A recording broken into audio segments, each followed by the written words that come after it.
Josh Hood, and today I'm here to tell you about one of the most interesting modern stories that we have available. Throughout our history, human beings have been passing on oral legends from generation to generation, and the pattern continues as we learn more about today's most fascinating urban legend, the Slender Man. What makes the Slender Man so interesting? Why is he so modern? We don't know. But to find out more, we start in the streets, asking random people like you what they think of the Slender Man. So let me ask you, Stuart, are you normally scared by urban legends and other such stories? Normally I'm not. Okay. Don't find yourself, no. How about horror films? Scary Horror stories? films I do.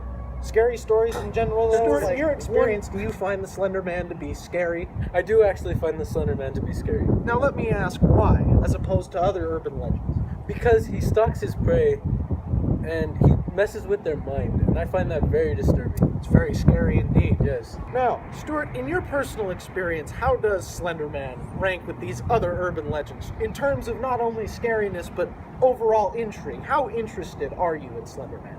Well, to me, Slender Man is scarier, and it's also more of an interesting story because it may be scarier to me. That's why I find it interesting. Did you know that Slender Man has ties to ancient scriptures from both South America and Europe, or do you just know him as a character from a video game? I just know him as a character from a video game. I don't know too much about him. Understandably. And Mark, last question for you. Have you ran into the Slender Man? I have not run into the Slender Man, but I have heard stories about him. And if you did, just how scared might you be? I would be very scared. Understandably so. That's all from Stuart.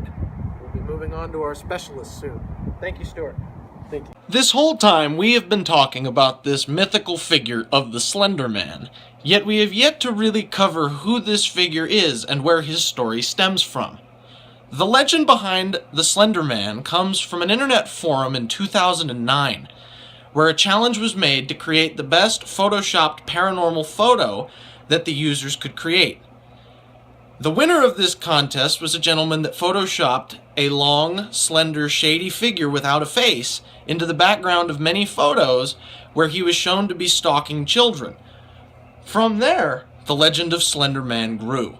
People began to write stories and add more pictures to match with the legend, and people began to discover ties between the modern photos and old school photos. As people began to realize that these pictures were tied with ancient scriptures, it began to seem more and more realistic that a Slender Man might actually exist. But who is the Slender Man, and what does he actually do? Now, in today's twist, Slender Man stalks the woods all across the world, not just the United States or South America, but all over. And his main target is bad children who wander off into the night. This was the idea behind the original legends tied to Eastern Europe and to South America, because their stories were originally the same thing, that Slender Man was a figure that prevented bad children from leaving their homes in the middle of the night. This is what makes Slender Man so interesting, is he is a legend that transcends time. Having been created in 2009 from almost nothing, it took over the world, spawning countless video games and films and all kinds of spin-offs that make Slender Man one of today's most common urban legends available. Plus, with the availability of the internet to everybody, it's the first time we've been able to truly see just how quickly a story can spread using just the internet. So why do we care about Slender Man? Is because opposed to other legends, he is spread in many ways different than So why do we care about the Slender Man? Why is he so interesting? Because, as I just said, his legend spawns from almost nothing. He is a man that came from an internet forum, and there's never been an actual sighting of Slender Man. The closest thing to an actual sighting of Slender Man was the case where two small girls stabbed a classmate of theirs back in 2010 and blamed it on the Slender Man and claimed that he had told the two girls to commit this action.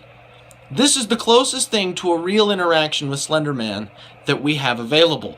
But it shows that the believability of this story is so great because of how widespread it has become and how many connections there are to make it seem real. And that's what makes it such a great urban legend, is because it has such a believable factor despite the fact that nobody has ever actually seen the Slender Man. There are so many things that make the Slender Man so interesting, and that's why we want to study him today.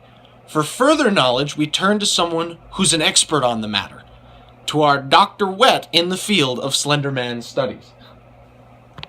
And now, for further knowledge, we turn to our expert on the field. What's your name, sir? Dr. Wet. Dr. Wet, nice to meet you, sir. Dr. Wet is an expert on ancient scripture, including the story of the Slender Man. So, Dr. Wet, let me ask you. Slender Man is based on a video game that came out in 2009. So how have you personally gotten interested in the subject? Well, I honestly first played the video game when it came out, and I got so intrigued because it's just a great game.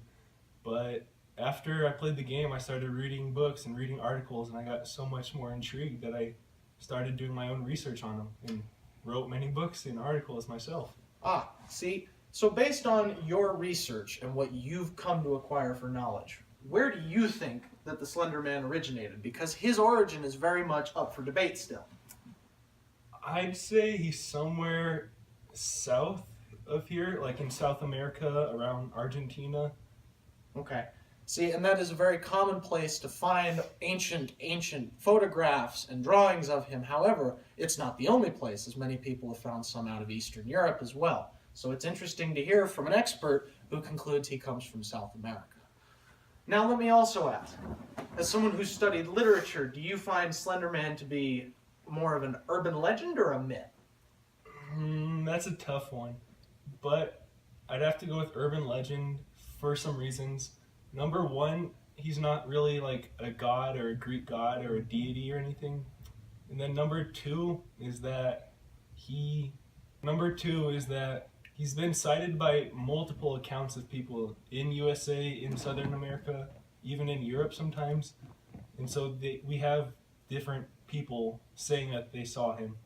And then the last point, number three, is that he's almost, he has human traits. He's tall, he has 4 limbs, he has he has a head but no face. So just all of these combined, it kind of steers away from mythology and goes towards the urban legend. Gotcha. Thank you. Lastly, just to conclude, let me ask you, as someone who's done so much work with it, are you scared anymore by the Slender Man? Because it is a legend that plays so much on fear. Now, let me also ask, if he appeared in front of you, would you be scared then, or what would you do? Well, I was scared when I played the game back in 2009, but right now, after everything I've researched, I'd say I wouldn't really be scared of him, honestly. Understandably. Thank you so much, Dr. Wet. Thank you. Signing off. And next time, we'll learn about something else.